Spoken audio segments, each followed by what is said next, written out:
त्योभन्दा पछि 112 वर्षको लीला भगवान् विष्णुको लीला वैकुण्ठवासी भगवान् विष्णुको लीला भएको छ। त्यस कारणले गर्दाखेरि आज जुन त्यो अखण्ड रासमा खेलेको, जुन आदि रासमा खेलेको परनामको जस्तो भन्दा पछि खेलेको जुन गोलोकी कृष्णको, अनि यता आएर चाहिँ द्वारिका स्थित विष्णु बिजो ए प्रभु श्रीकृष्ण नुर नतु भनेर भागवत भनेको छ।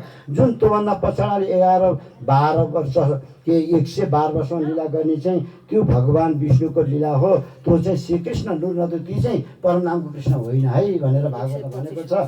तर त्यो त्यो हामीले यसरी बुझ्नुपर्छ। साथीभाइ चिन्नु सकेको चाहिँ ऐसा उत्तम आगतको दिन हो।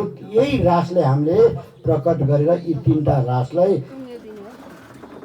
प्राप्त गरेर हामीले जान्न पर्ने। अघि मात्रैले भनेको कुरा यसकै सारमा अब यो जुन रासका वर्णन यिनै प्राप्त गरौँ। बोलो कृष्ण कन्हैया लाल की। अखण्ड